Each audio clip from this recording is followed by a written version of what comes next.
I'll start with apologies for absence first, please. Thank you, Leader. I have one apology, and that's from Councillor Andrew Williams. Okay, I believe Councillor Anthony's on her way. So other than that, we'll move on to disclosures of personal and prejudicial interest. Are there any for today's meeting, please? Nothing to declare. Okay. We'll move on to the minutes of the previous meetings on pages 1 to 5 of your agenda.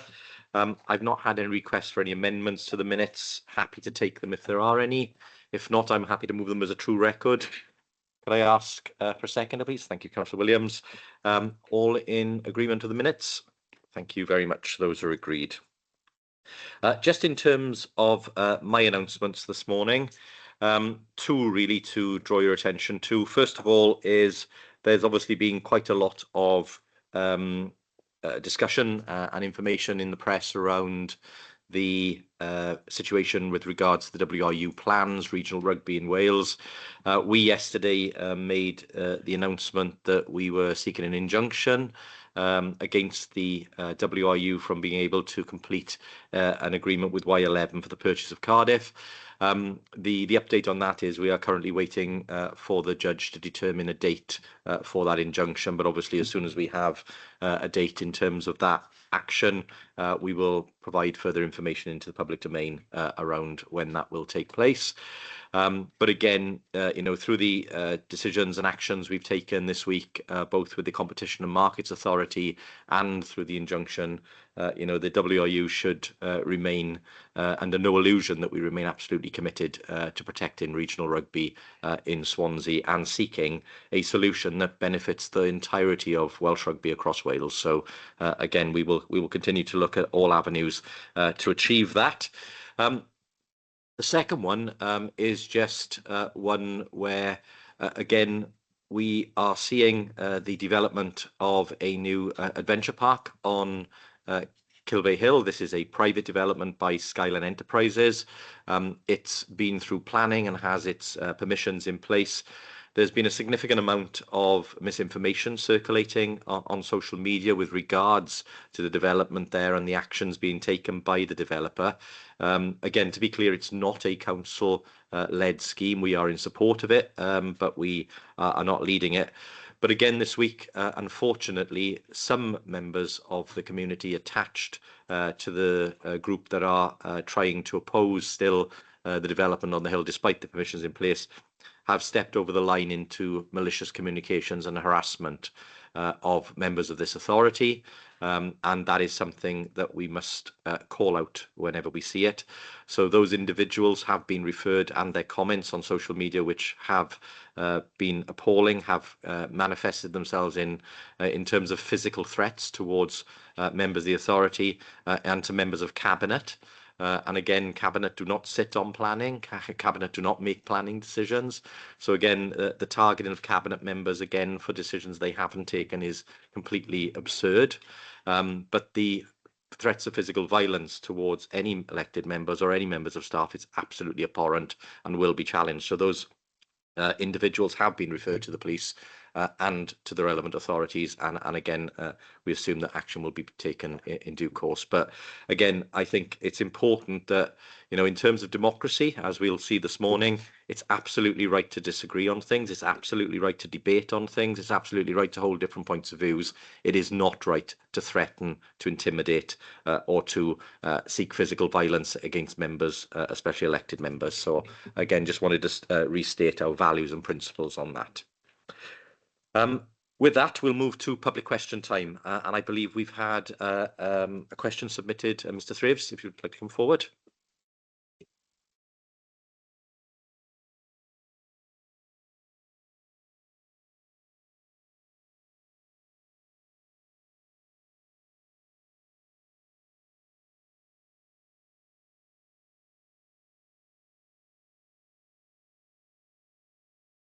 On this one. Thanks, comrades. Well, good morning, comrades. First and foremost, I just want to endorse what Rob Stewart said in his last comments. We have disagreements, and they can be robust, but any physical threats, I think, is completely out of order, and we would endorse that. Now, comrades, on this question, sometimes it appears like it's Groundhog Day, apart from a few differences with the cash payments and the cash that we are dealing with. But I also think it's important that where there is opposition, it's noted, raised, and brought to the public's attention. And since the election of the Conlev government in 2010, local government finances have been butchered, as the comments are aware, on an annual basis, resulting really in severe cuts to council jobs and services. Now, unfortunately, from our point of view, Labour-controlled councils, including Swansea, have dutifully implemented those cuts, passed them down from Westminster and Cardiff Bay, with a repeated claim that there's nothing we can do except wait for the election of a Labour government to restore local government spending. That's been the mantra for the last 15 years. However, despite now having a Labour government with a massive majority in Westminster, a Labour-led government in the Senate, and a Labour council in Swansea, we are still witnessing yet another proposed cuts budget of 12.7 million for 2026-27. That, despite Labour being in total control, is a continuation of previous cuts as well. Now, the proposed budget is not just an economic exercise in order to balance the books, an often quoted legal requirement, but it's also a political decision by Labour councillors to make Swansea residents pay for the cost of living crisis through cuts in services, which we've seen in this document, higher charges, and an above-inflation council tax increase. The budget report, in fact, predicts, and I think this shows it's political, not just economic, predicts a dismal economic prospect for the council's medium-term financial plan, in which the outlook remains very challenging beyond 26-27. But the council's, it goes on to say, overall aim is to protect the frontline delivery of services as far as possible. And I think that's a significant quote, adding that whilst many things are important, not everything can be a priority. Now, a question is, will Swansea's Labour-controlled council finally refuse to implement any further council cuts by presenting a legal no-cuts needs budget that is formally balanced by the use of prudential borrowing powers and reserves in order to build time for a mass campaign of adequate government funding while still maintaining the functioning of councils? Comrades, I'll finish. 15 years of Labour savings, cuts in effect, have opened the door for reform in May's Senate election, as well as next year's council elections across Wales, and that will have significant impact on the council services if reform make gains. The political chickens, comrades, have come home to roost. Residents and trade unionists have been let down by Labour, and the trade union movement, we believe, needs to urgently launch a new workers' party that will defend our communities. So that's perhaps been heard before. It needs to be heard again, and I think it's a robust argument that should be taken notice of. Thank you, Mr. Thraves, and again, thank you for your comments at the beginning there. It is appreciated that we stand in solidarity against that sort of behaviour, so I do appreciate that. Again, I agree with you, there is a bit of Groundhog Day in terms of the arguments and discussions that we have, but I do again applaud you for taking the time to actually read the budget papers and be one of the few people who turns up to take an interest in the important deliberations we have. But I'm also going to continue to disagree with you in terms of the conclusions you make, because whilst I think we'd love to be in a position where, as you would describe it, a no cuts budget is in place, but actually this year we're not in that position because net investment is nearly 50 million. So even when you account for changes within how we allocate the budget, some of those are fee increases, some of those are efficiencies where we're able to commission services for better value. So again, from a logistical position, why would we pay more for a service when we can get better value out of it by commissioning it a different way? That is not a cut. That is about modernisation. That is about getting better value for the taxpayer. So again, even in social care, and I think there's a question as well on social care, 89% of the savings that are suggested there are through better value commissioning and through us being able to do things slightly differently. And of course, you know, if you look at, we'll pick the social care budget. Social care budget back in 2014, when we were facing austerity, was around 106 million. It's now 206 million. It's nearly doubled in size in that time. And this budget provides record investment into every area of the council. So you're seeing education at nearly £250 million. You're seeing social care over 200 million for the first time. You're seeing place, all of those local community services at over 100 million for the first time ever.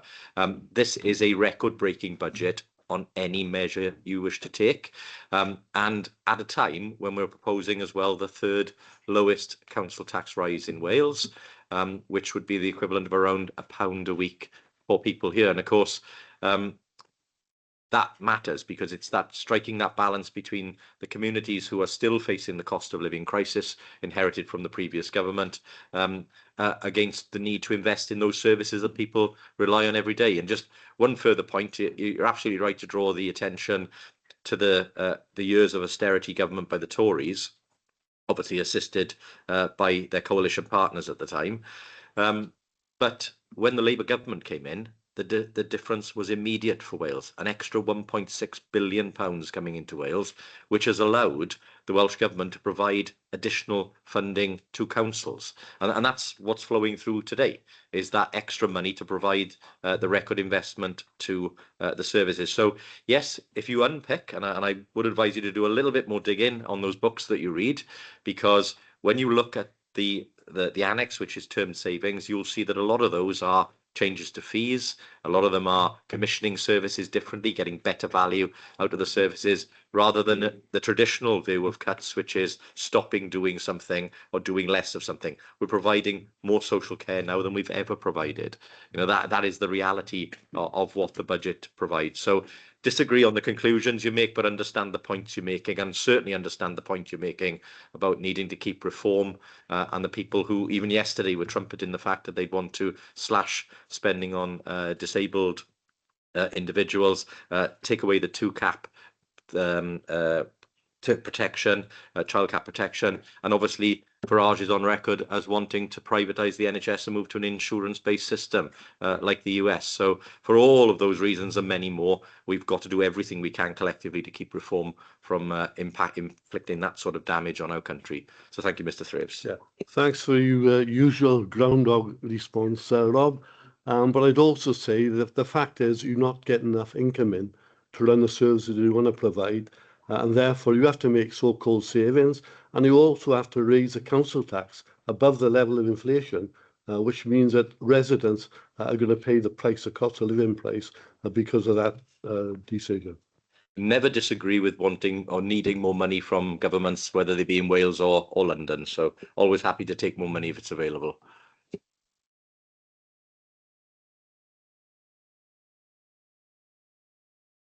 Okay, I think the next question is Mr. Evans.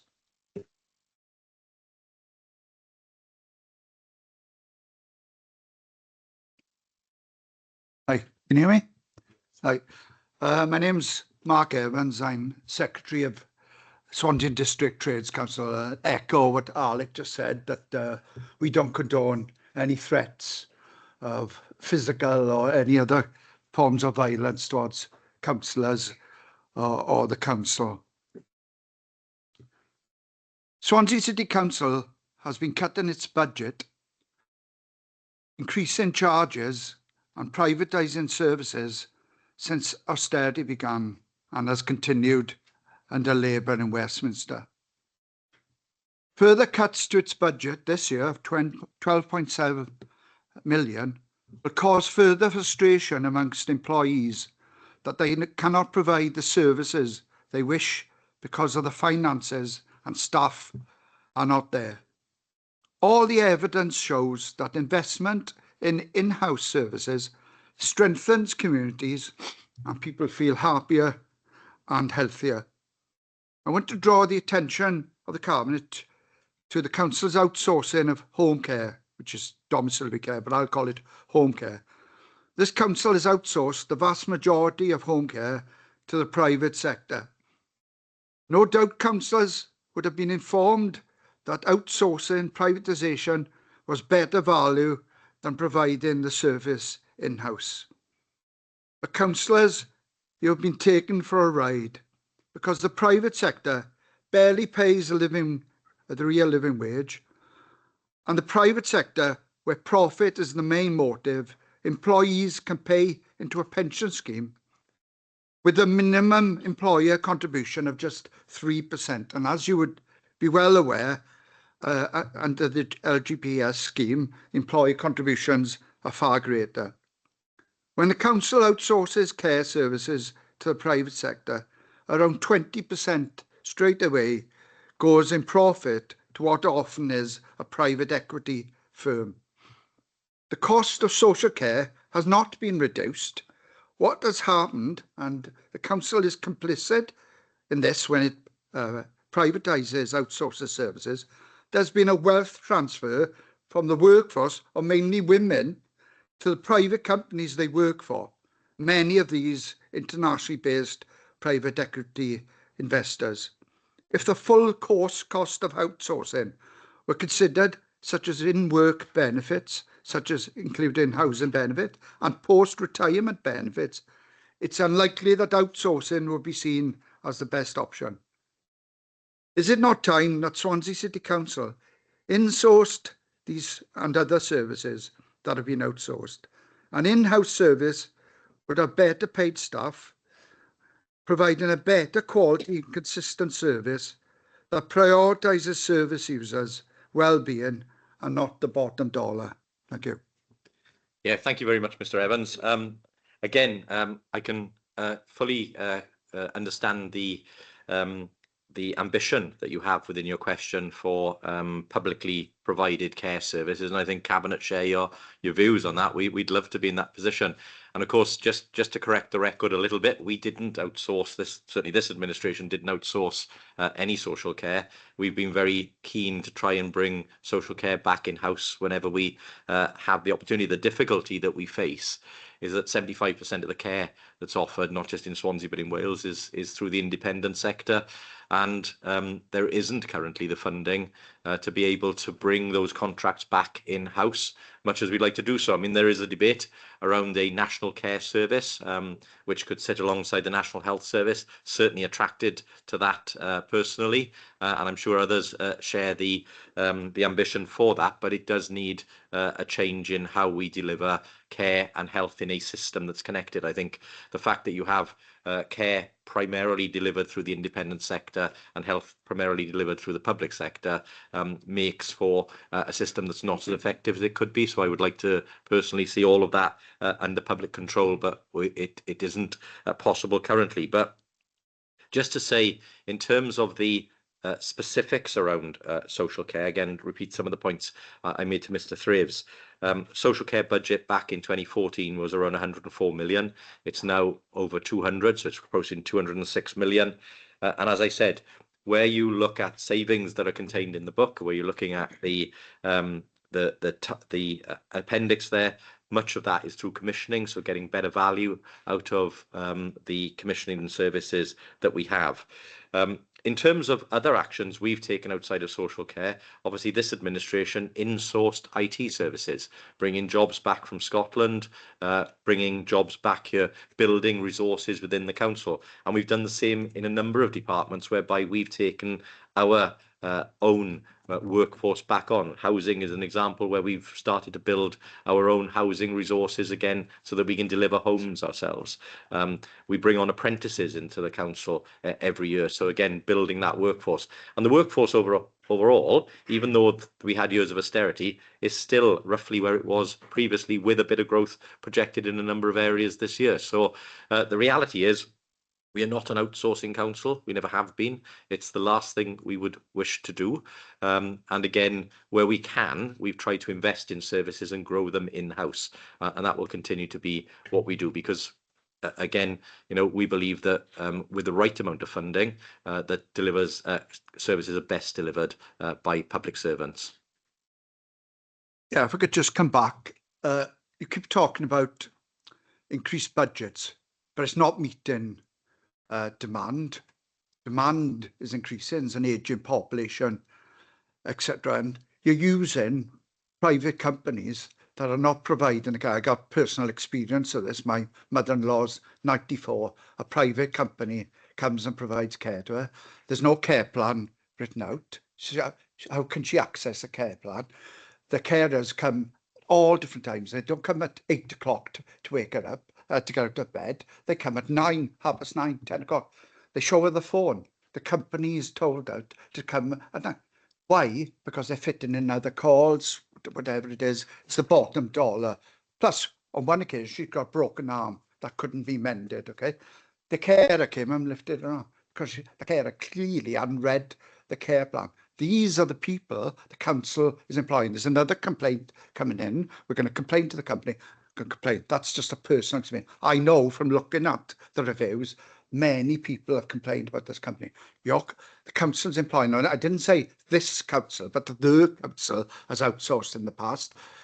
There are councils that have far greater in-house services, because you're also putting yourselves at risk, because when these private companies pack it in, close a care home because they say they're not making any profits anymore, council has to come in and intervene in that.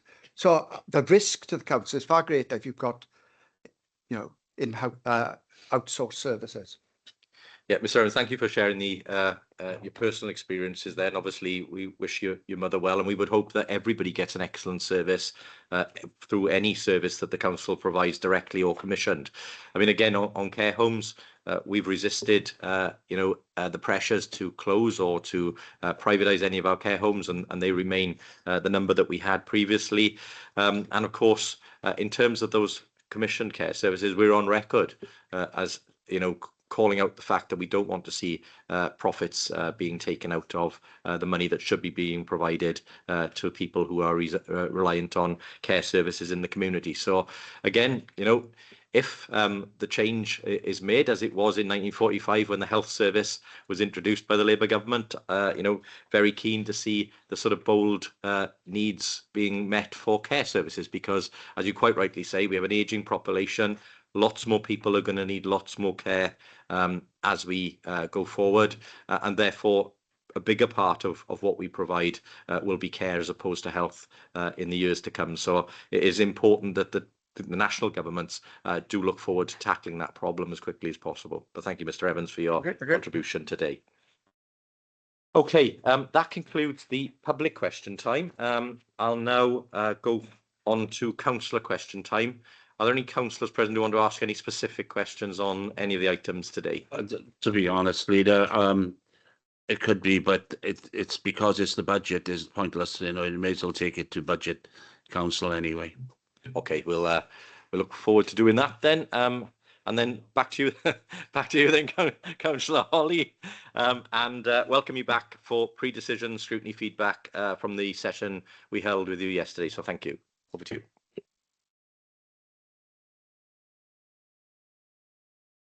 I apologise. I thought you couldn't hear me. Can I first reiterate what I've said in previous years, that our scrutiny function is not primarily a political function. This function is a critical friend, and I just want people to realise that is continuing in that vein.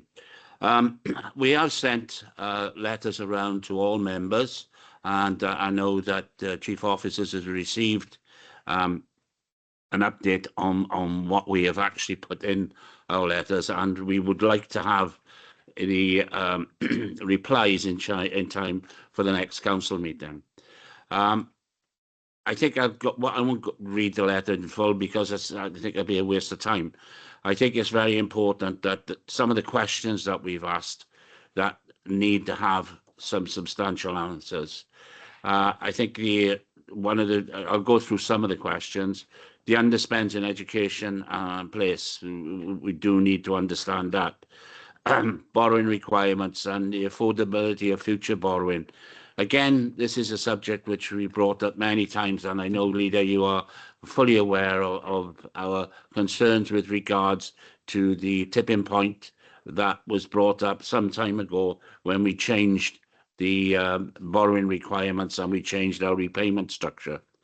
Capital charges, I have to say that the interest rates that were assumptions in the budget papers seem to be absolutely perfect. So I'm not quite sure how the finance officer managed to get the interest rates right a couple of weeks beforehand, but I think we should be asking him about horses and lottery numbers in future. The scale of science, the delivery and robustness of the transformation savings program. We've all been there. We all know that we are told that computer services and IT will bring us massive savings, and many of us have been kicked in the teeth over that, and we know that that isn't the case. But I understand the transformation isn't just about IT services, it's about the restructuring and how we deliver those services. One of the couple of things that we really would like, in the care home fees inflation. Again, this is something, and it's amazing that the public questions about care homes. What we fail to understand, I think, a lot of us, is the size of the need for care homes, and the fact that where they're coming from and the costs of them, and the additional costs that have been brought up over the last couple of years. So the inflation and the adequacy of the budget provision is an issue. Equal pay provision, well, we all understand that. The general increase, highway resurfacing, was one which I think a new leader at the scrutiny board would understand that it was asked and the reassurances were made, but we did bring that in. The other thing was the detailed intended use of the local growth fund, and how that was going to be. The size and affordability of the capital programme, the low capital receipts, and the approach to future disposals, which one of those is going to be discussed later in the meeting. The total cost of Skyline scheme, including land acquisition and investment income versus borrowing costs available to Treasury, and the availability of Treasury data. So those are the general questions, and we've, I won't go into the actual subsection that we've brought in about the various questions we've asked, and the care home fees and the increase in fees. The joint social services, as you can see, was the substantial sustainability of savings. This is something I think that we really do need to think about as a council, and that is the way in which we are moving to prevention and intervention, which is obviously very important, because if we can stop people having falls, if we can stop people having to leave their homes, it's always better for the public. So I think it's that intervention and how we challenge that in the future. It's funny that one of the risks that we mentioned was the removing of services in-house, and that's the provision and the affordability, but on top of that, it's the recruitment and retention. Again, we have heard talk about how when we employ people in social services, especially in some of the posts, it is difficult to retain them when other authorities locally put a premium on those jobs, and then we lose out to those local authorities. It becomes a bit of a revolving door amongst other local authorities. Client charges, cost of living. Again, we understand that the 14% increase in residential care fees. Grant dependency, support for carers. One of the things that in social services there was a great deal of concern about was the local provision for young people. It is, as we all know, in every ward in this city, we've got problems with young people who are bored. We have problems with young people who have problems with mental health. And more importantly, we have problems with young people who think they are neglected by society. and I think that's something that we really have to think about in the future. Education, a delegated school budget. I think there was a real welcome of 5.7 uplift in the education budget, which is an increase of over £12.5 million, which is more than welcome. Appreciation of school staff, concerns over ALN and ETOS funding. There's always going to be concerned over additional learning needs funding. You know, all of us, every one elected member and even officers realise that additional learning needs and special care for our children is something that we just can't regulate. It happens, and we have to you know, respond to that. So it is that. The instability caused by grant funding, and I know that the leader has spoke about this at some stage within the totality of the budget. So I think that is the variation in school reserves. Again, we do not determine school reserves. That is up to the individual schools, but there is concern amongst members of the scrutiny board. Music service buyback levels. A real concern was expressed about the buyback level of the music service provision.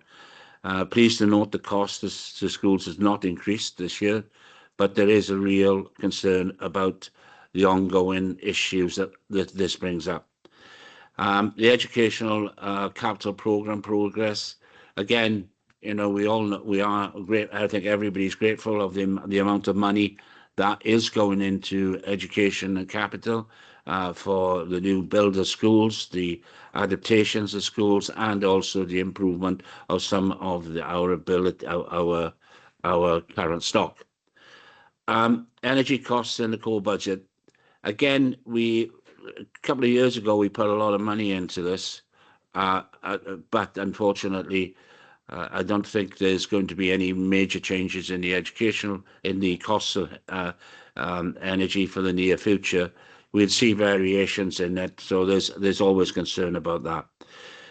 So what we do is, if we could ask for the savings proposals, the place, highways and transportation, the marina, Nabrock at £20,000, and a review update the pricing tariff on car park is £200,000.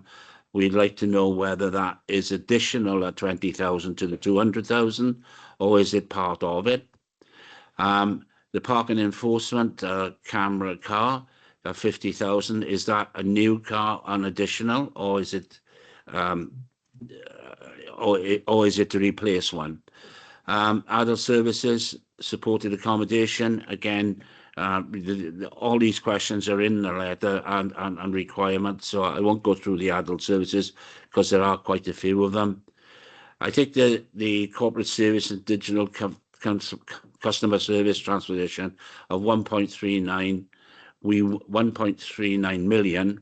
We request further details on the proposal of this funding. The digital customer service, again, future pay scales equivalent to 1.5 million.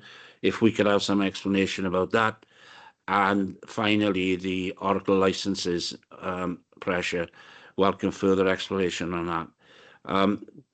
The letters that if we could have those answers prior to the council meeting, then we more than welcome, and thank you very much for the opportunity to come here to explain what the scrutiny panels, the three of them, have looked at, and look forward to your feedback. Thank you, Leader. Yeah, thank you, Councillor Holly, and thank you for the invitation for the Cabinet members to attend those various panels. As I said, myself and Mr Smith attended yesterday's one.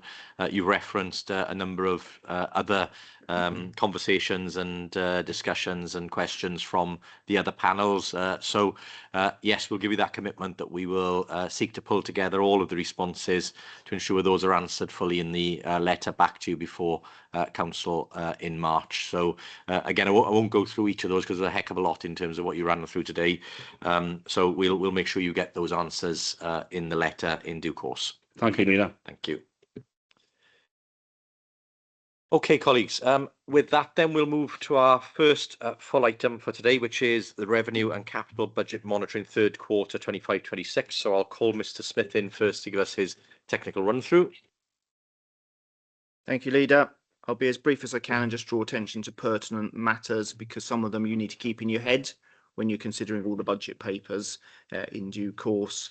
So I draw your attention first of all to paragraph 9, services as a whole underspent at third quarter. The Leader and I have been dropping hints in every fora that it was going to get better. It has. That level of underspend is modest. You want it almost to be Goldilocks. I consider under £1 million on the scale of our budget to be pretty Goldilocks. You don't want to be massively under. You certainly don't want to be over. Note, however, social services a bit over, and that is pertinent when you come to item 17 on the agenda later on, because there is an ask for additional money on top of the budget, as has been referenced. Headline inflation may have yesterday dropped to 3%, but this council doesn't just pay plain CPI. It faces a different basket of goods and services, and social care is up to 14%. And for the avoidance of doubt, so referenced in scrutiny, revenue support grant at 5% plus, council tax at 3%. If 14% on some of our cost pressures, that's a difficult bridge to achieve, and that's the reason why all views expressed are understood, but there is a reason why council tax does have to rise. Unfortunately, I do think Cabinet and scrutiny and ultimately council will weigh and balance the need to provide services versus what is affordable to taxpayers. Moving on, the contingency fund provision, paragraph 19, is very substantial. It's a mix of one-off and base monies. You know there was material carried forward from the previous year, and despite my again chucking the kitchen sink at it, including the up to £10 million for the Economic Growth Fund, it is not fully spent, and some of these may still not come to pass by year end. Many of them are underwrites by me just in case. Going further on into the report, the central inflation provision in paragraph 31, not spent, not needed. The savings tracker in paragraphs 32 onwards indicates the majority are being achieved. The revenue budget summary in paragraph 35 onwards indicates that at this point in time there is just under £7 million for services held available, and at the moment I would expect there to therefore be a carry forward on contingency yet again at year end.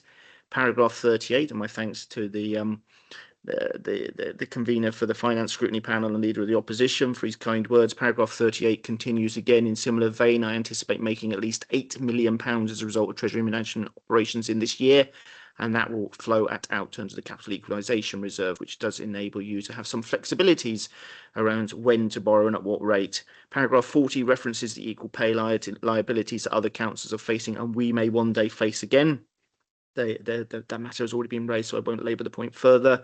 Paragraph 43 onwards references the capital budget, and this is the one where I always turn up smug because not too much has been spent, so that means there's more going into my underspends, which pads out the Capital Equalisation Reserve. Sometimes members reach for the smelling salts in terms of the level of spend, but hey, it's gone past 100 million already. It's just the fact we do have £250 million in this year's capital programme. So there will be some slippage, there will be some rollovers, but it's gone past the £100 million mark already. Paragraph 48 onwards highlights the housing revenue account. I do need to draw your attention to that. You will see when you come on to the revenue account for housing that material interventions are being taken because the £8 million overspend is now down to 6, but there will be an overspend and remedial actions being taken in the revenue budget proposed before you to go on to council. So it's important I draw your attention to that.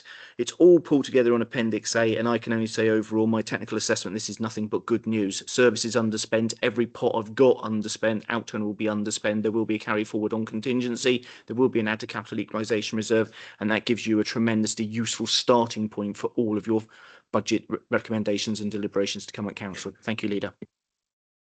Thank you, Mr. Smith, for that run through. And again, lots to be positive about in the position that we're at third quarter. And as I've said, I think it's second quarter.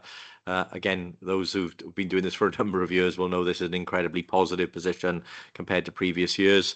And as you've alluded to, you expect us to be heading towards a surplus at the end of the year.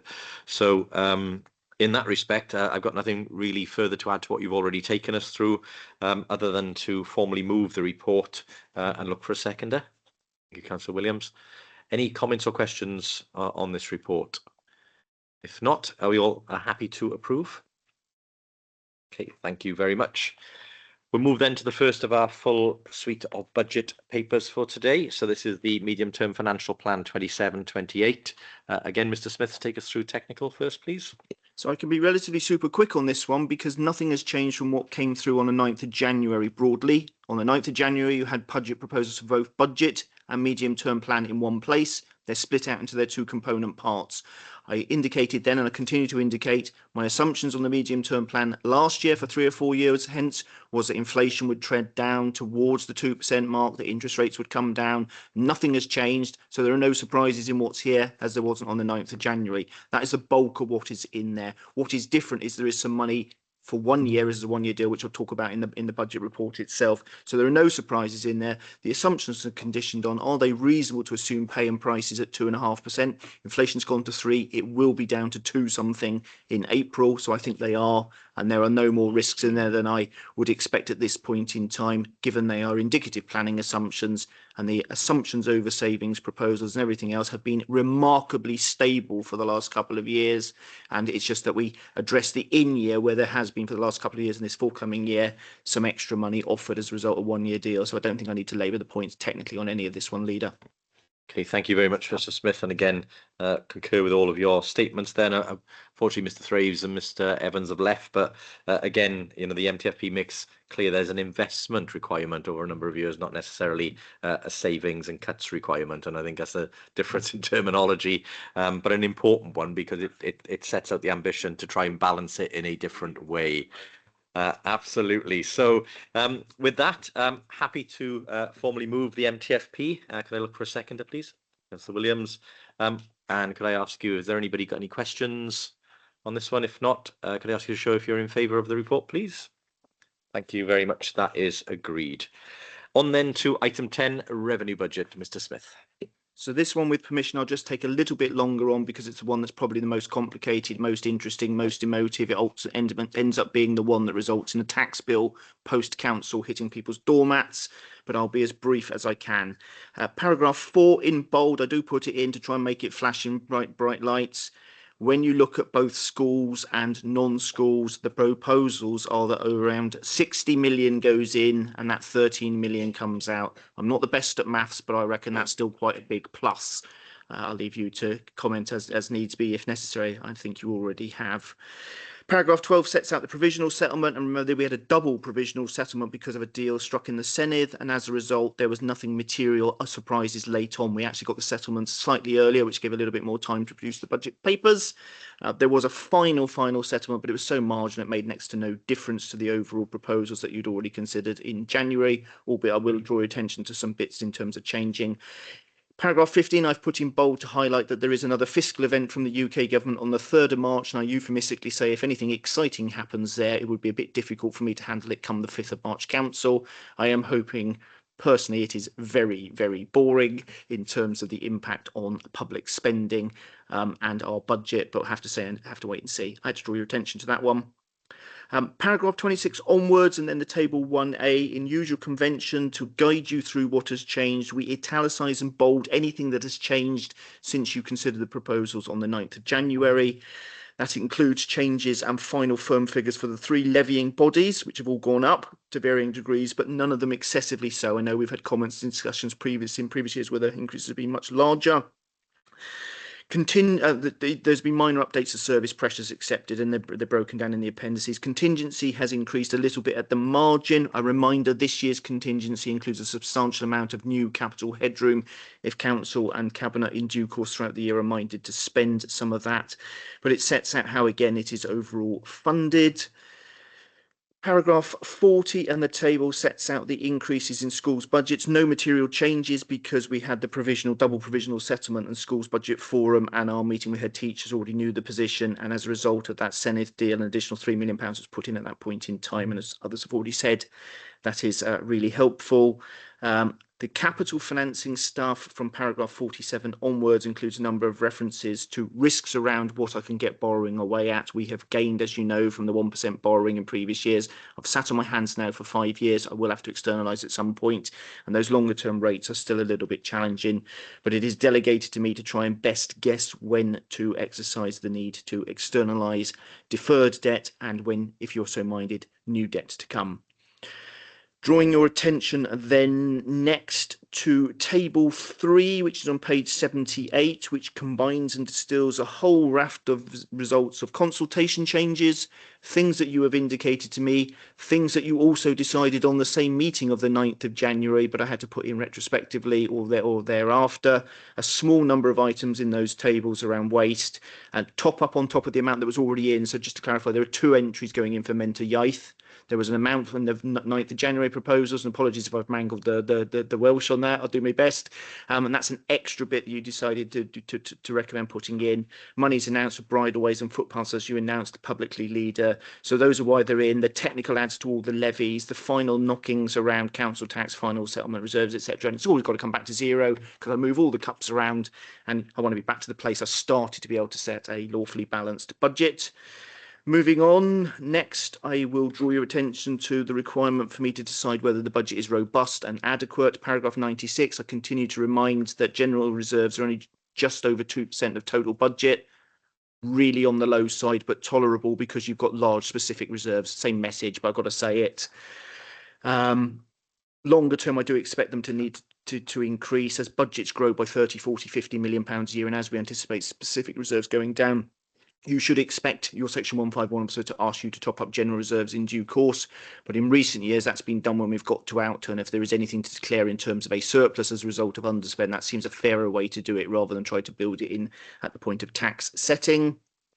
Drawing it all together and in the various items and risks, rewards, etc., I consider things to be adequate and robust all the way round, bar the 2 Section 25 assurance statements, which I'll make in a moment. Paragraph 116 onwards sets out the now firm proposal for you to recommend a 3.9% increase in council tax to council, etc., including the confirmed fire authority levy.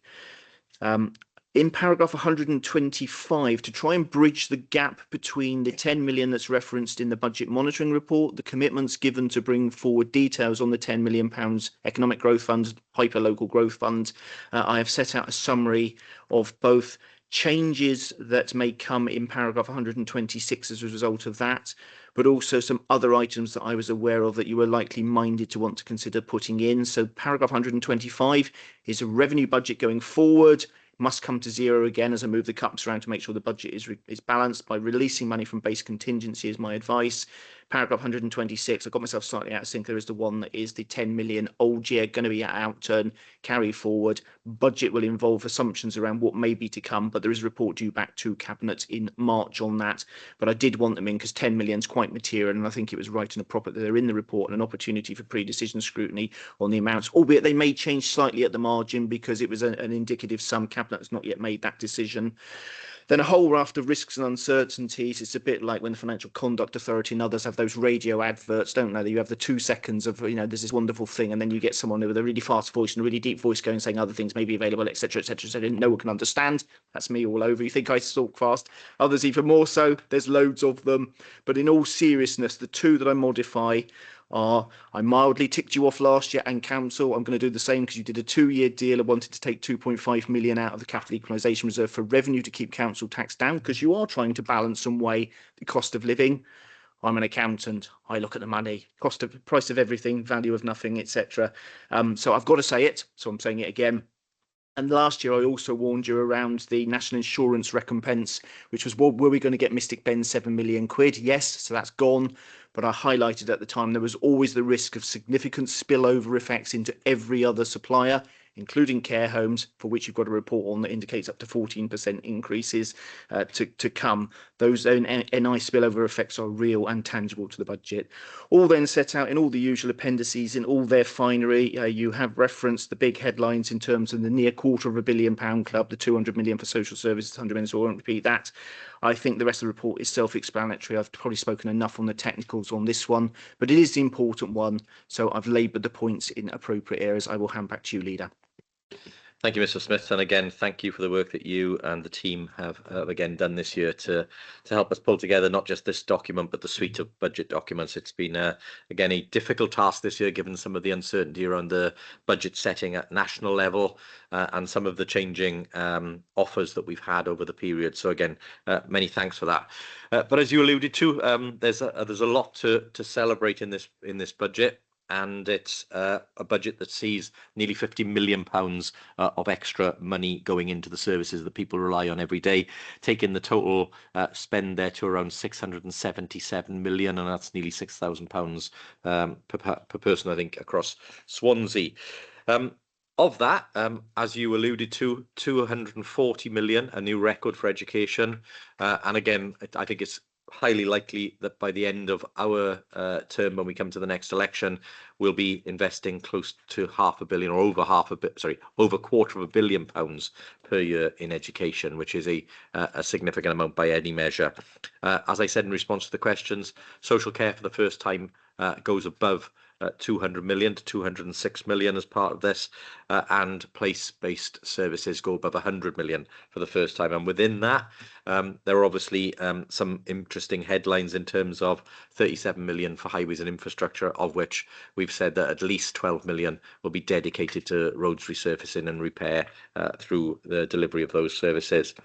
As Mr. Smith alluded to as well, in the budget book, we've already indicated our intention to provide additional sums in this budget specifically for road signs repair, and that's an annual pot which will repeat. Expansion of our fantastic CWAT teams, our tidy teams in the community, of nearly £500,000. Flood prevention, again, additional monies going into that to help communities deal with the effects of flooding.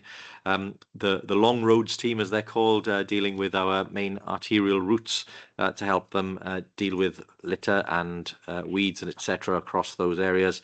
And around £250,000 to deal with those people who continue to fly tip in our communities, so we can enforce and prosecute.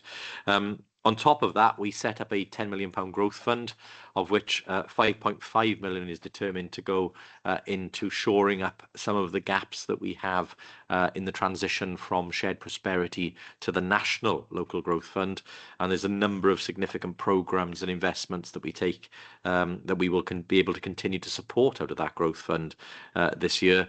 That includes helping people to invest in their businesses, get skills that they need, get the education, additional needs that they have, and obviously to grow their businesses and create jobs and wealth in our communities.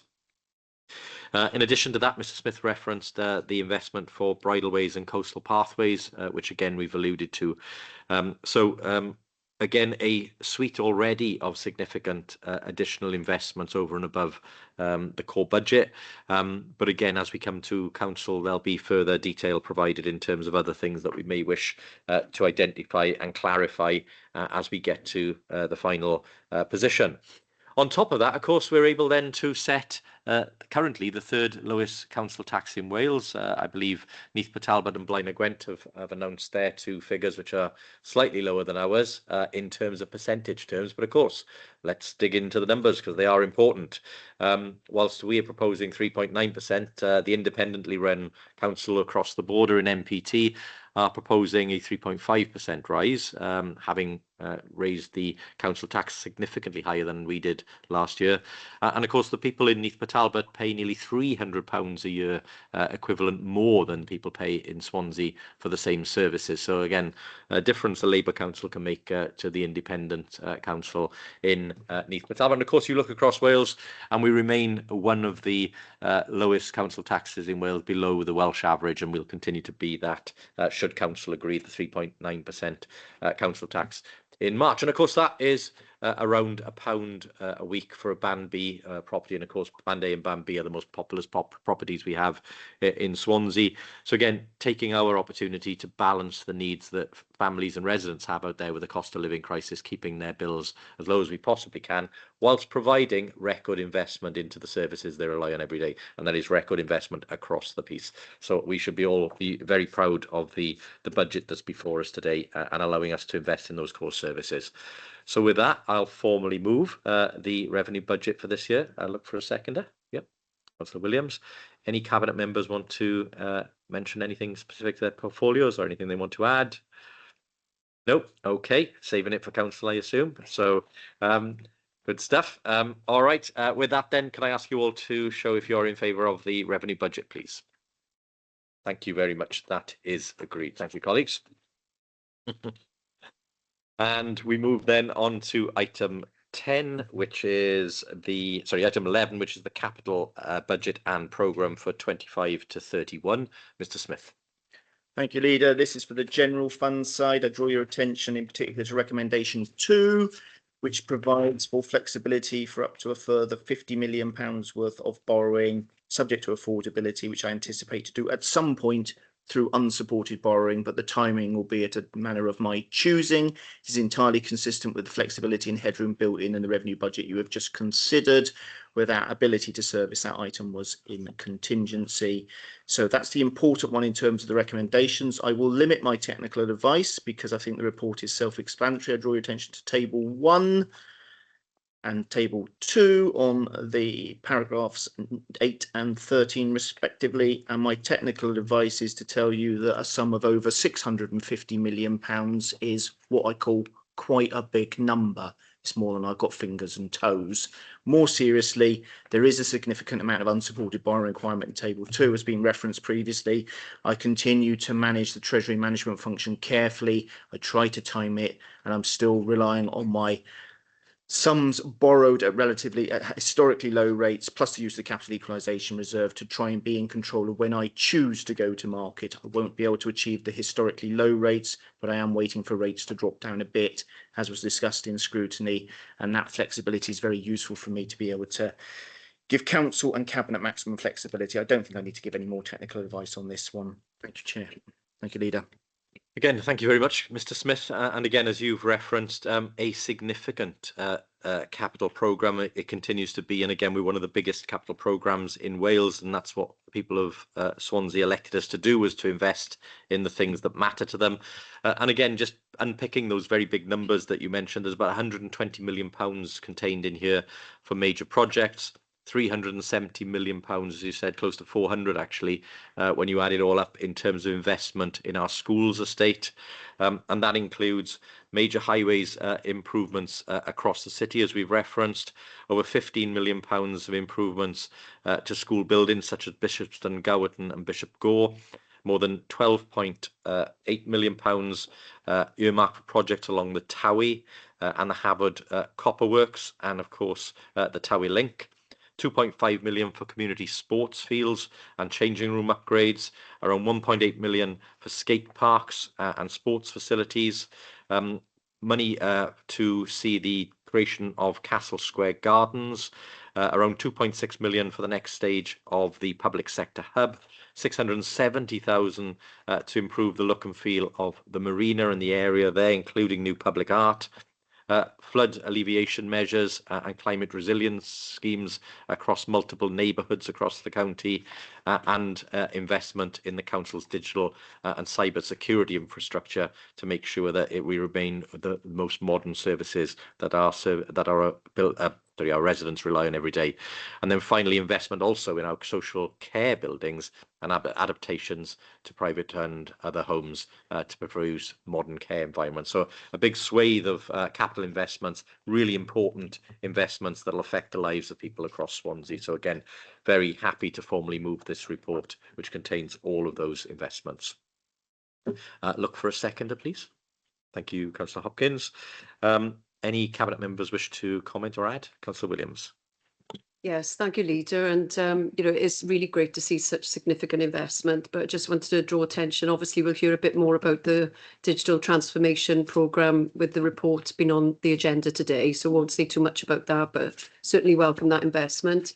But just to expand a bit on the disabled facility grants and adaptations, I know Councillor Hawley referenced slips, trips and falls, and what are we doing about that? And that is very much what the DFG grant is aimed at, is enabling people to stay in their homes independently for longer. It's getting people out of hospital. My own mother benefited from it recently when she broke her humerus and her hip, and Care and Repair were almost immediately there to put handrails and assess ramps and things like that. So it's really important and integral.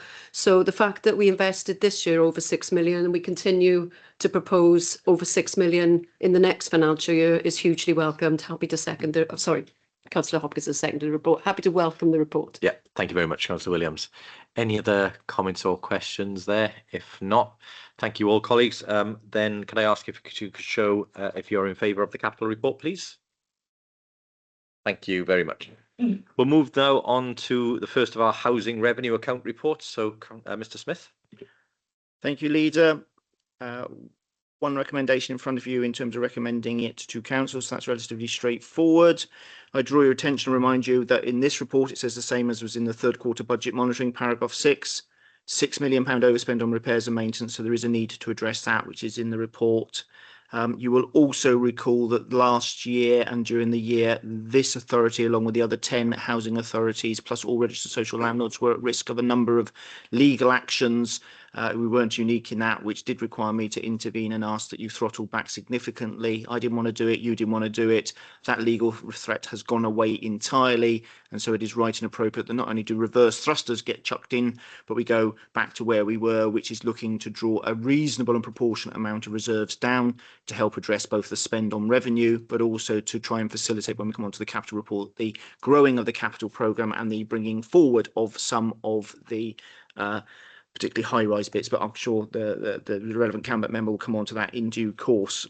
So the report itself sets out in paragraph 16, and I will make sure that the 26 becomes a 27. There is a typo in the paragraph. It's not all going to be spent on one day. It will be spent through the whole of 26, 27. We'll get that right for the final council report.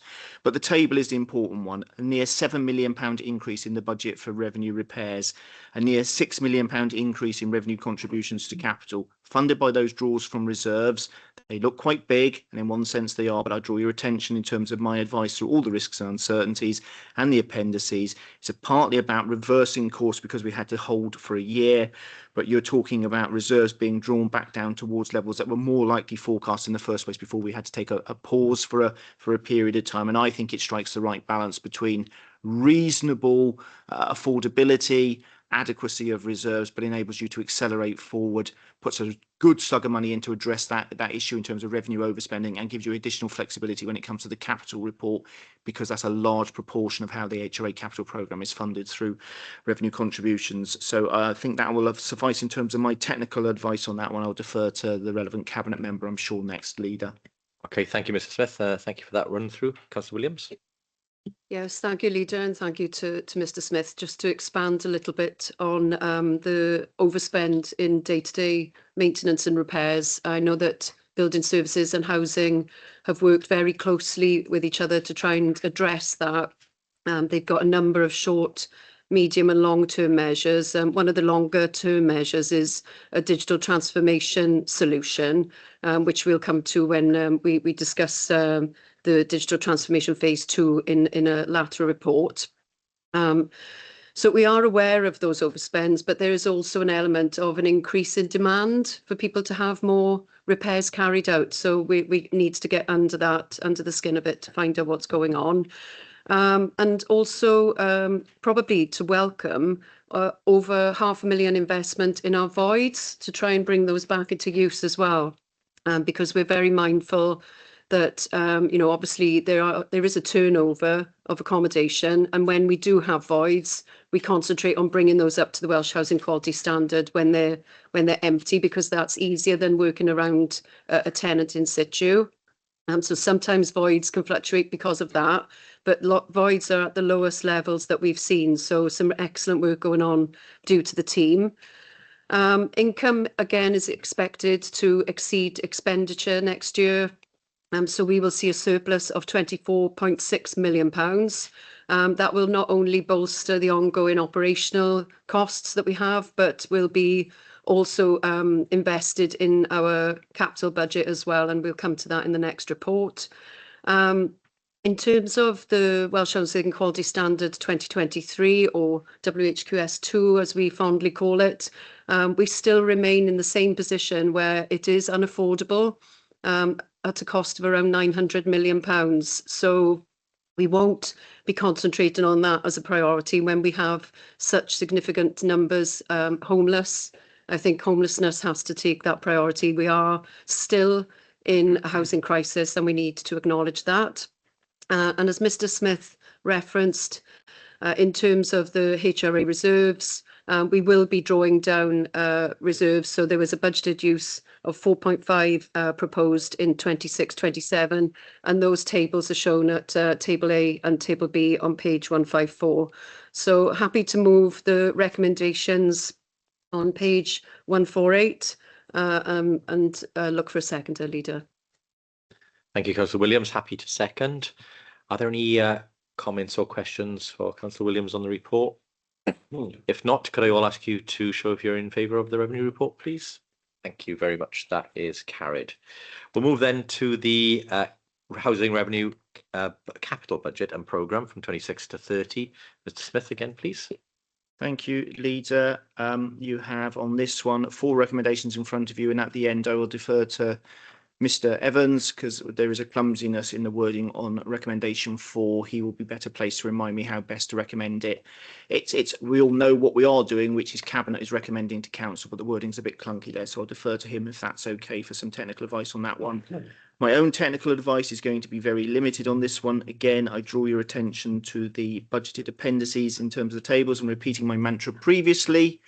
For the HRA, similarly, I ain't got enough fingers and toes. My technical advice is that 321, nearly 322 million pounds is a big number again, and sets out how it is funded through a mix of some borrowing, but very heavily the revenue contributions to capital. I'm sure I will also defer to the relevant Cabinet member because she will much more eloquently point out some of the real big items that are in there that will be able to be drawn attention to. So I think I don't need to labour anything else. I will perhaps ask Mr. Evans if he can just give the technical advice on rewording the recommendation 4. My apologies for the drafting error. And then I would ask you that you seek the comments of the relevant Cabinet member. Thank you. Mr. Smith, Mr. Evans. Yeah. Thank you, Leader. Just simply to change it to read, where it says currently budget proposals are approved by Council, its budget proposals be recommended to Council for approval. Okay, we'll note that slight change to recommendation 4. Councillor Williams. Yes, thank you, Leader. And again, thank you to Mr. Smith. Really proud to bring this report here before Cabinet today. I've looked back and reflected on the investment in the HRA capital programme since 2004. And when we go back to 2004, we were looking at investments of around just over £10 million. Here we're looking at almost 70 million, and next year over 70 million. So record levels of investment in our HRA capital programme. Also to draw out attention to the fact that we have significant investment in our high-rise. We'll have the complete refurbishment of the both high-rise blocks at Croft Street, and significant investment, I'm pleased to announce, in Griffith John Street. And again, as we've previously committed, significant investment levels in Tudno and Emrys in the Penlan area. So really proud that we're investing in our high-rise blocks. There's been a significant lack of investment, it's fair to say. Those projects are major projects. It's very difficult often to find specialist contractors to do that work. They are quite thin on the ground, but it is our intention particularly to invest multiple millions in the top of High Street, and over the next 4-year programme, close to 20 million in Griffith John Street as an example. So very pleased to see the report here today. Happy to take any questions, but happy to move the recommendations as amended. Thank you, Councillor Williams. Very happy to second, and as you say, and as Mr. Smith referenced, a significant investment in housing stock again this year and for the next 4 years. Very, very big sums, but also being targeted to improve the homes of our tenants to make sure that they have the best quality homes to which to live in. So thank you very much for that. Any comments or questions from Cabinet members?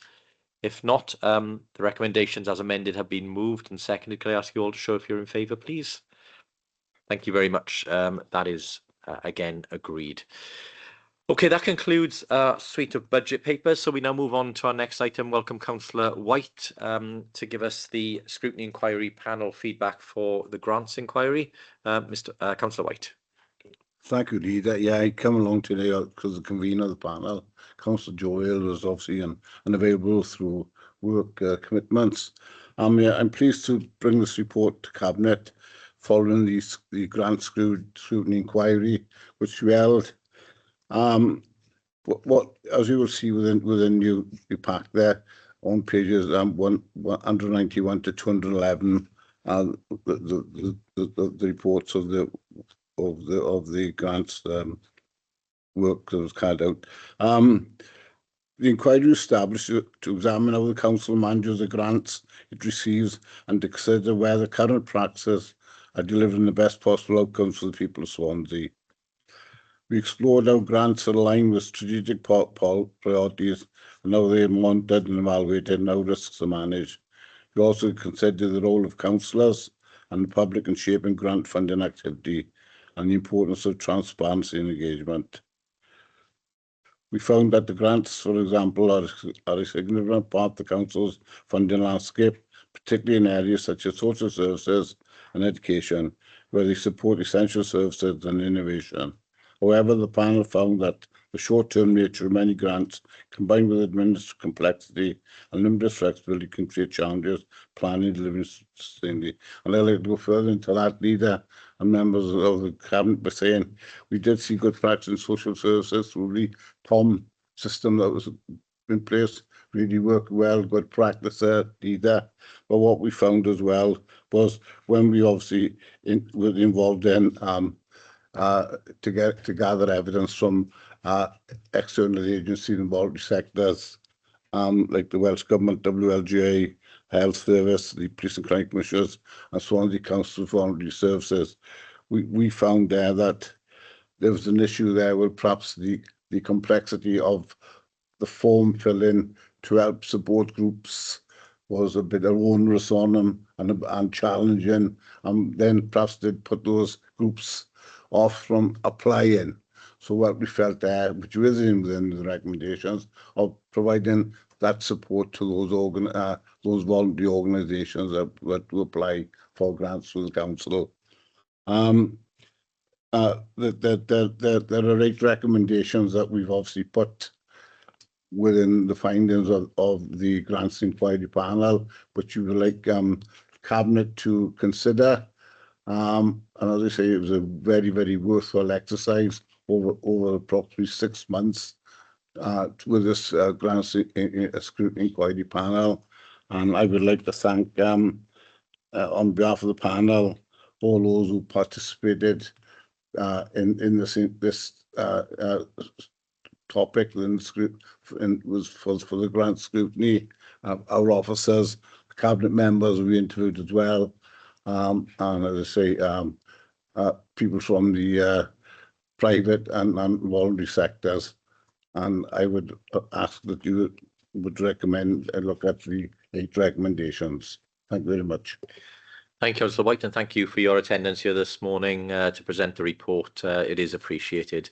And again, can I thank you for the work that you and the committee have done in looking at this important subject. And again, I was grateful for the opportunity, along with other cabinet members, to attend as the review went on. So I'll hand over now to Councillor Anthony, who will give a formal response. Yes, thank you, Leader. Thanks, Councillor White. I'm grateful for the report, and it was definitely a very worthy scrutiny look into grants. There are lots of risks with grants. We know that we're heavily funded by grants, particularly in the social services arena, but across the council really. And you know, the scrutiny has highlighted that's right. You know, we sort of know they come in, hope they come in, but we don't know till last minute they come in. You know that, and we know we do challenge the Welsh Government, the Police and Crime Commissioner, everybody to give like 3-year cycles at least, just give some security. You know, we are looking at contracts, you know, for staff not being temporary, being permanent, because it's the same. If money comes to an end, contract comes to an end anyway. Do you know what I mean? So to give staff more reassurance to be able to apply for a mortgage or to, you know, so I was very glad that this came into scrutiny. And you know, and you're right, we have to simplify some of the things, and we're not alone in it. The NHS is the same. The third sector really struggle with massive applications and they might be asking for tiny bits of money. Do you know what I mean? And that will put people off. You know, so we are aware, and I'm very conscious that our staff, certainly the commissioning team, have really tried to simplify when some of the small grants are out. You know, we accept photographs, comments, you know, our staff go out and witness themselves to just try and take that burden off what are often voluntary groups. You know, so I do welcome all that. And you know, but I do have one issue. I'm very sorry, and I do have an issue with at no point throughout the 6 months did we get asked about the voucher scheme or anything. It was actually after scrutiny we'd done our final bit, and then the convener, he then wrote a separate letter asking about and questioning the voucher scheme. I rejected it then. I've continued to reject it. We even spoke in Scrutiny Programme Committee this week. It is not a grant. It's never been a grant, and it shouldn't be in the grant arena. I've refused to answer him on the latest thing because I've said it's not a grant. We've given you the information, so I don't accept the report with this in it. I'd like that paragraph of example 2 on page 202 striked. Do you know what I mean? Removed. The rest of the report, fantastic, but it was never part of the grant inquiry. It's come afterwards. So I don't mean to be difficult or anything, but if we start looking at bits of money in all different services, we'd be off on a road we don't want to go down, or it's unacceptable. So if you could take that back, I'm sorry, but the rest of the report, I'd like to thank everyone for. You know. Okay, thank you. Yes, certainly, and I'm sure this can be brought to the Scrutiny Programme Committee as well, because our report will have to go back there as well. Okay, thank you. Yeah, thank you, Councillor White. And again, Councillor Anthony, I absolutely concur with your point there in terms of if there's a misunderstanding and if it hasn't been raised in scrutiny, then it's not appropriate in the process for an individual to raise those concerns, which haven't been through the proper scrutiny panel and committee. They need to be surfaced in the right way. We'll make that point. I think that we can't ask them to remove it from the report, but what we can do is to make it clear in our response what is inaccurate and what is the factual position. It is disappointing that happened, and we'll do that because that is not the way that scrutiny normally works in this instance, and it's a unique one for me. I've got to say I've not seen that before. But you know, members, if they're part of a panel, have to act on behalf of the panel and with the panel, not as an individual. So we'll make that point clearly when we respond. But other than that, Councillor White, thank you very much for the report and certainly for sitting in for the convener today to make those points. We do appreciate it. So Cabinet will respond in due course. Thank you, Leader. Yes, and I'm sure if that is contained within the report, I'm sure that the Programme Committee can look at that response. Okay, thank you. Okay, thank you very much. So we move now to agenda item 15, which is the Digital Transformation Programme Phase 2. Councillor Williams. Yeah, thank you, Leader. And this report is intended, sits quite nicely alongside the budget allocation and is intended to give a bit more detail around phase 2 of the digital transformation programme. Cabinet will recall that we approved the original phase 1 programme back in 2023, and we've made some really significant, great progress since then. And my thanks to Ness and Sarah and the team for their work supporting services to deliver those. So just to give some highlights, we've now got improved customer contact through the new phone system, the unified comms system. So there's much better resilience with regard to the technology and very little to no downtime at all, and a better customer experience with a callback when you're in a queue, which has been very popular. We've also had the customer charter and service standards, so residents know what level of experience to expect. And the phone access review has implemented some of the changes which have also significantly contributed to lowering abandoned call rates, particularly in the corporate call centre, which saw its lowest ever level of abandoned rates in January at 7%. So really good progress there. The Swansea account has been very popular. We've got the infrastructure and technical development done. So phase 2 of that will be included in the phase 2 of the digital transformation programme. But that has seen commercial waste systems going live, automation, for example, the bulky waste and fly tipping requests incorporated into the call centre are now automated. Modernised education services, which have improved data quality, statutory compliance, including for additional learning needs. The smart city and the Internet of Things deployments. The co-pilot rollout has been massively successful. And so in the last 4 weeks alone, co-pilot has saved us 5,400 staff hours, which is the equivalent of 34 full-time staff hours every year being delivered back to the organisation. So a really good success story there. In terms of phase 2, as I said, we'll be looking at expanding on the Swansea account, adding more services and integrating them with the back office systems so that residents, visitors and businesses will see the latest information and status of their inquiries and service requests, something we haven't done before, giving feedback to where residents' issues have been raised. We'll have better data management. We are going to develop a strategy, embedding a data culture, training the workforce and developing a suite of key performance dashboards.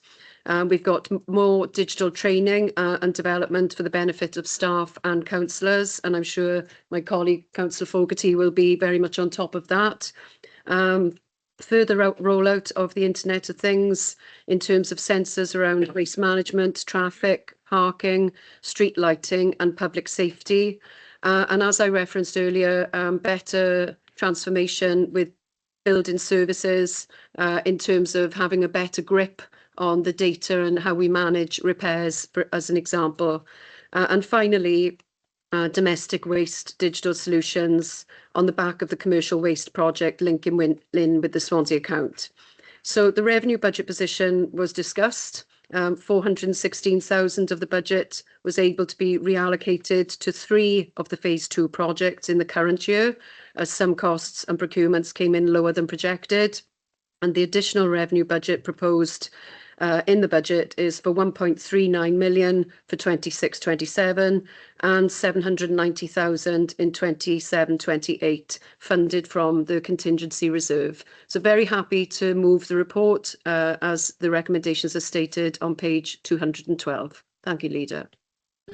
Thank you, Councillor Williams, and concur with your comments there, and the thanks obviously for the work that the team are undertaking. It's good to see these reallocations for phase 2 taking place, and again will help us to modernise our services for the benefits of our customers and residents. With that, happy to formally second. Are there any comments or questions?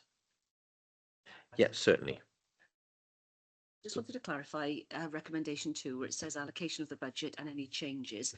Is that intended to cover changes within the project allocation at paragraph 45? So is that delegating authority for members and officers to make changes between those project heads so that environment's in effect? Is that what that's designed to do? So it doesn't have to come back? It doesn't. My understanding is it doesn't have to come back, and the overall sums are identical to the figures already considered in the main budget report. So it's not meant to be that. So it is only to give flexibility to officers and delegation to. I can see Councillor Williams wishes to speak. That it's on that basis. So it's variation within the programme. Yeah. Yeah. Yeah, certainly. Yeah, thank you. Appreciate the clarification. But yes, it's to deal with any slippage between projects, because sometimes we do get underspends and overspends.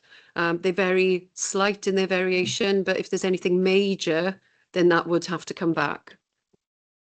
Just wondering whether it's worth just saying then, just to clarify for future reference. So any changes within the programme within, as set out in paragraph 45, Yeah. perhaps, just so we know what that is. Thank you. Yep. Okay. So where are we adding in within the programme? Do we add a threshold onto that as well? Because as again, major changes come back to cabinet, minor changes do not. Again, just being clear about what minor and major means. I think it would be any changes within the programme as set out in paragraph 45, because as Right. Okay. Ben says, there are limits, the approved limits, so it would just be moving, I suppose, buy-in within those. approved Yes, limits. I don't think you need any further specificity on this report because normal financial procedure rules will apply in terms of revenue budgets, and those thresholds are clear at 75,000, 150,000, all the way up to the million. I can always exercise delegation on your behalf to up to £1 million for an individual item. It's only items over £1 million if they're not already budgeted for in one way, shape, or form that would need to cabinet. Given the totality of the proposals, I could not see one individual item ever going above £1 million. So I think we can leave it quite vague in terms of the wording, because normal financial procedure rules will apply. These are provided for, albeit they're drawn from contingency to help fund them. They are provided for in the budget, as was referenced earlier, in terms of that figure, which is in as a pressure for the 1.39 million for the work on the transformation programme. Okay, thank you all. So we will make that clarification to the second recommendation as outlined by Ms. Smith. With that, the report has been moved and seconded. Are we all happy to agree? Thank you very much. We move then to item 16, which is the annual review of Swansea Council's charging policy for social services 25-26. Councillor Gibbard. Thank you. Before I move the report, I intended to declare a personal interest in this item at the start of the meeting and I forgot. Apologies. So I'll fill out the form at the end. So yeah, I'm moving the first of the 3 reports today, which is our social services annual review of charging policy. As the name suggests, this is a yearly report which looks at the setting of charges for those who are in receipt of managed care. Our objective throughout the process is a commitment to fairness, sustainability and compliance with statutory requirements.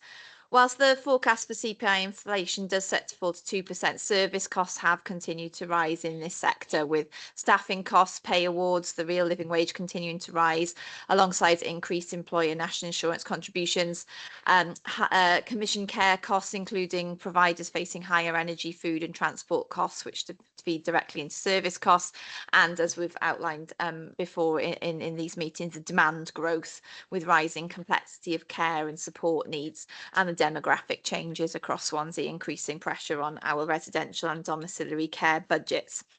These factors mean that the cost of delivering social care is rising faster than general inflation, and the consideration of a 6% uplift in all charges for 26-27 reflects real cost pressures and supports the Council's commitment to full cost recovery, sustainability and maintaining service quality. In short, without this adjustment, the gap between income and expenditure would widen, risking service quality and the transformation programme that we've set out. For in-house residential care, in alignment to external fees proposed in a later paper is going to result in a 14% uplift for 26-27.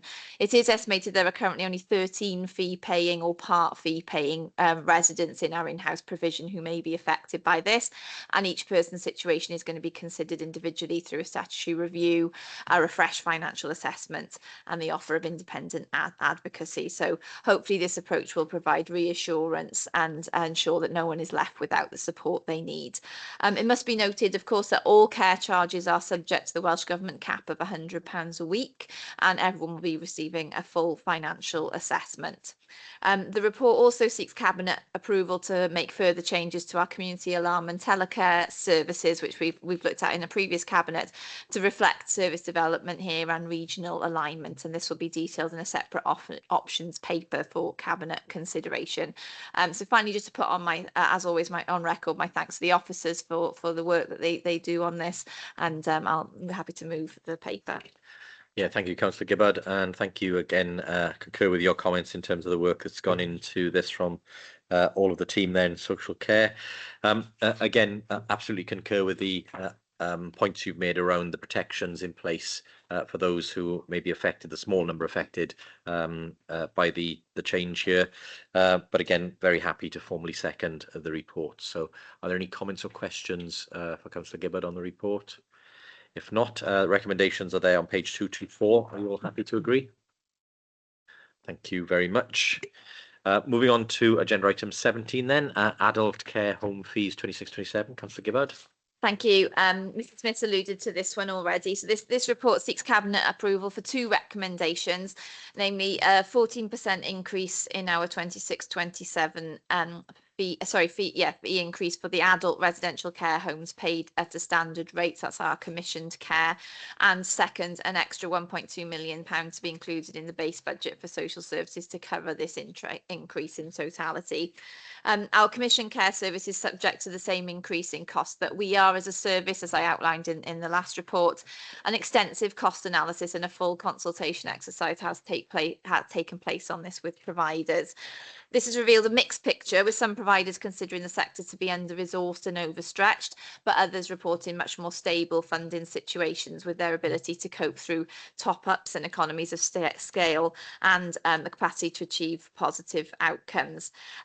It must be noted that CAW has delivered really positive reports for all the care homes across Swansea.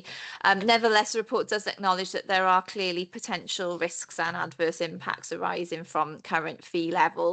So a 14% increase is proposed, and this represents the level required to address the findings of this cost survey and consultation exercise, while remaining affordable within the current Welsh Government settlement and wider budget pressures. This level has been identified as the maximum we can reasonably sustain at this time, balancing the need to maintain a balanced budget with competing demands on council resources. Clearly, this places an additional demand on our budget, which can't be met by current levels, hence the requirement for an additional 1.2 million into the base budget. So that moves the report. And thank you very much for that, Councillor Gibbard. And again, very happy to formally second that and concur with your comments. Any questions or comments for Councillor Gibbard on the report? No, sorry, Mr. Smith. It's just for point of clarity on the technicals. It doesn't need to be changed in terms of the recommendation. Obviously, this is being taken, I have, as you say, rightly alluded to it anyway, this is being taken concurrently at the same time as the main budget report that's just been passed. It is my intention to look to fund, if possible, the whole 1.2 million out of the retained central inflation provision when the budget was recommended to council. I might be a few tens of £1,000s short. If that's the case, I will take that out of base contingency, but I will make sure that my officers wrap this recommendation up in full in the revised version that goes direct to council. So that was always the position. The recommendation didn't need to change, but I just wanted Cabinet to be cited on what my intention was to take forward the two sets of recommendations that you're going to be considering approving today. Thank you. Thank you, Mr. Smith. Very helpful. And again, that's useful additional information for us to understand that that can be met formally from the budgets available. Okay, so are you all happy to agree the report? Thank you very much. And then to our final care services report today, which is direct payment policy and practice guidelines. Councillor Gibbard. Yeah, thank you. So as you said, this final report is seeking approval to go out to consultation on this refreshed direct payment policy and practice guidelines. Just to note, this has already been through our Social Care and Tackling Poverty Service Transformation Committee. So just to extend my thanks to Councillor Evans and the committee for their input. Direct payments enable people to do things like employ their own personal assistants, purchase care services including respite and residential care, purchase equipment that meets their assessed care and support needs, or potentially pool resources for collective support arrangements. The policy aims to provide clarity on the principles, processes and arrangements for implementing these payments and ensure that they're implemented consistently and equitably. In doing so, the policy aims to promote transparency and effective and timely access to care and support. This new policy and practice guideline will help increase the number of people exercise their voice, choice and control over their care and support. It helps to encourage a culture of independence, self-determination and personal responsibility consistent with our strengths-based practice. It also seeks to prioritise resources by reducing reliance on traditional commission support and facilitating and promoting innovative and effective alternatives. And it's a key part of our emphasis on prevention and early help. Obviously, this is, such a personalised thing with direct payments. It's really important this goes out to consultation and we have good feedback from residents and carers. So look forward to see the final policy come back in future Cabinet. Thank you very much, Councillor Gibbard. Very happy to formally second again. Are there any comments or questions on this report? If not, are you all happy to agree? Okay, thank you very much. That is carried. We'll move then to agenda item 19, which is the commitment of capital funding for the contractor appointment and construction of Ysgol Gyfyng Gymraeg Bryn Tawy as part of our Sustainable Communities for Learning programme. Councillor Smith. Yes, thank you, Leader. It seeks approval to commit over £32 million to the delivery of the works at Bryntawe, Ysgol Gyfun Gymraeg Bryntawe. It is part of our programme to expand Welsh medium provision, Welsh medium secondary education, and it will enable us to meet some of the commitments that are made in the Welsh in Education Strategic Plan. So it is an important milestone in the delivery, as I said, of our Welsh medium programme, and it gives me great pleasure to formally move the report, Leader. Thank you very much, Councillor Smith. Very happy to second, and as you say, substantial investment in Ysgol Gyfun Gymraeg Bryntawe, which will benefit the pupils now and in future generations. So really good to see that going in as part of that significant investment in our schools estate.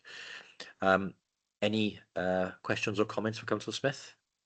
If not, could I ask you all to show if you're in favour of the recommendations, please? Thank you very much. Those are carried. Moving on to item 20 then, Human Rights and Equality Review Report. Councillor King. Yes, thank you, Leader. So this report today is just seeking approval to publish the annual report. So this is our 14th such report published under the Public Sector Quality Duty. But just to point out, it's the first report of our new Strategic and Human Rights Equality Plan, which we published last year. And this just gives an update on the actions that have been taken against the six objectives that are in the plan, particularly draw attention to the impact stories that are in the appendix report, which sort of demonstrate how each of the actions has contributed to our citizens' lives, and I think some of them are very important to look through. The only other thing I was going to highlight was on the workforce data, and whilst we have seen a slight improvement in reporting of this, I think there's still a long way to go, but there is a plan within the action plans from HR about how to improve that reporting data and continue to collect that information. So hopefully we would continue to see an improvement in that area, but very happy to move the report. Thank you. Thank you, Councillor King, and very happy to second. And again, thank you to you and the team for all the work that's been done on this. Can I open it up, Cabinet members for questions and comments? Councillor. Yes, just to welcome the report. You know, I would like to give thanks to everyone on it. It is a multidisciplinary approach. It's working really well. We get really good information coming through, and we're able to sort of home in on areas, and you can see that throughout the report. It really does feel joined up. You know, so I'm grateful for the report. I welcome the report. There's things that we are working on and will be developed, and the poverty strategy will come along, and community cohesion is only a little team, but it works with all the other teams. You know, so it's and you can read the impact stories and things like that. Is just grateful for it. So thanks. If you could thank all the officers and everything, I'd be really grateful as well. Thank you, Councillor Anthony. Councillor Williams. Yes, I'd like to completely concur with Councillor Anthony and thank Councillor King and his team for all the work that they've done. We are seeing, unfortunately, some community tensions, the likes that we've never seen before in our communities. So this is such an important area of focus for us. I look at it in terms of housing, and I'm sure other Cabinet members look at it in terms of their portfolios, but really welcome this today, and excellent work to the team. Especially the work that they feed up to the Public Services Board is very welcomed among our statutory partners as well. So well done.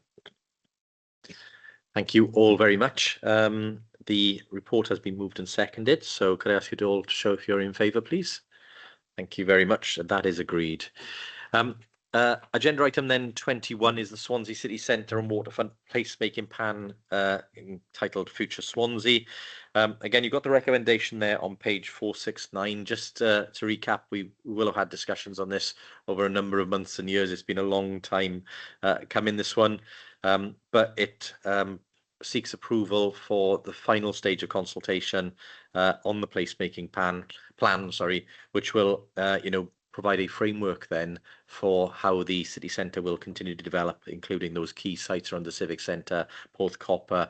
It also potentially it reinstate or instates a new development lines, changing how and where development can take place within our city centre, encouraging the sort of growth and redevelopment that we want to see. So very pleased this report is here, and happy to move it. And I'll go to Councillor Hopkins to second. Yes, Leader, I think this is a very important document that is before us today. I know seeking advice to go to consultation will come back to Council, but just to give some reassurance that this is a meaningful consultation, this is a working document, and I think it's really encouraging when you look at the document, and particularly with expanding the city, the footprint of the city into the waterfront as well.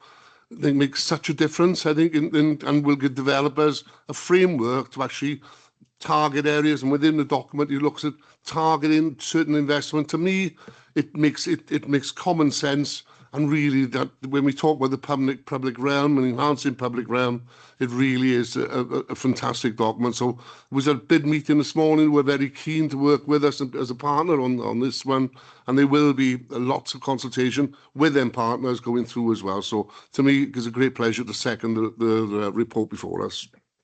Thank you, Councillor Hopkins. Any other comments or questions on the report? If not, are we all happy to support the recommendation? Thank you very much. On then to agenda item 22. If you're working from the physical packs, there's a little bit of a problem with the document there. I think the online version is fine, but this is the, I believe, adoption of the retirement policy. And I'll come to flexible retirement policy, come to Councillor Hopkins.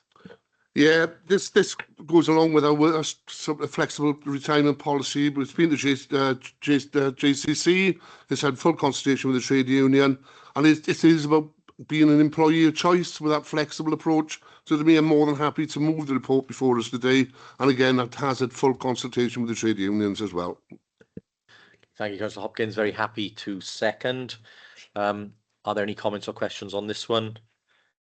If not, are you all happy to agree the recommendation, page 464? Thank you very much. That is carried. And again, another report, which is the adoption of the recruitment and selection policy. Councillor Hopkins. Yeah, thanks, Leader. Again, more happy to move this report. Exactly the same the principle. This has gone through JCC, it's gone through full consultation. I'm more than happy to move the report before us today. Thank you very much, Councillor Hopkins, and again, very happy to second that report.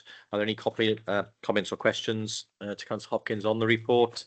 If not, could I ask you all to show if you're in favour of the recommendations on page 499? Thank you very much. That is agreed. And we'll move then to item 24, which is the exclusion of the public. The Chief Legal Officer's laid out the rationale for exclusion there. Are you all happy to agree? Okay, thank you very much. We will just wait a second whilst the broadcast is paused.